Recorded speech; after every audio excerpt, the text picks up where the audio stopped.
In this video, we're going to look at the function and the structure of the lungs, and at how the alveoli are adapted to carry out gas exchange. In order to get the energy that they need to function, all of our cells must carry out the process of cellular respiration. And for that, they need oxygen. And this is where the lungs come in. Their role is to get the oxygen that we need from the air all around us into our bloodstream, where it can be transported to the rest of the body. Whenever we breathe in, air first passes through our mouth or our nose and then down our trachea, which is also known as the windpipe. From there, it divides between our two bronchi and then further divides between successive branch-like structures, which we call bronchioles. Once the air has made its way through all of these branches, it reaches these small sacs that are arranged like bunches of grapes. These sacs are called alveoli, and they're the site of gas exchange. Let's wipe all of this out and have a closer look at a single one of the alveoli, which we call an alveolus. The first thing to notice is that the alveoli are made up of just one layer of very thin cells, just like the blood capillaries that they're next to. This creates a really short diffusion pathway, which increases the rate that carbon dioxide and oxygen can diffuse across.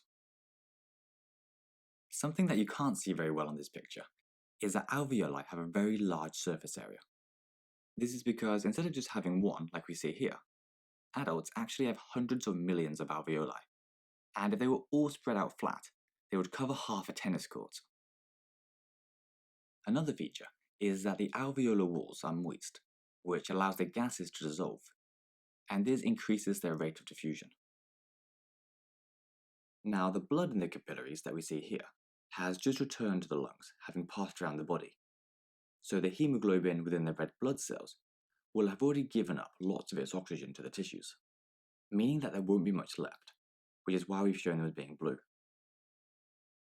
And as the alveoli are full of fresh oxygen, we have the perfect concentration gradient, by which the oxygen in the alveoli can diffuse down that gradient into the blood. And then our nice oxygenated blood can start the cycle all over again. The carbon dioxide, on the other hand, will be at a higher concentration in the blood than the alveoli, so it can easily diffuse across. And once in the alveoli, we can just breathe it out. Now, although we showed it in this picture, it's important to remember that carbon dioxide isn't actually carried by red blood cells, like oxygen is. It's just dissolved in the blood plasma. One other thing that we wanted to point out is that everything we've shown here is happening continually, all the time. The blood keeps on moving throughout the entire process, with a constant supply of deoxygenated blood entering the capillaries and oxygenated blood leaving it. Now, you've probably noticed that when you do exercise, your breathing rate changes. And you could be asked to calculate this breathing rate and give your answer in breaths per minute. It's a pretty easy equation though. You just divide the number of breaths taken by the time in minutes that those breaths took. So if you took 42 breaths in 3 minutes, your breathing rate would be 14 breaths per minute.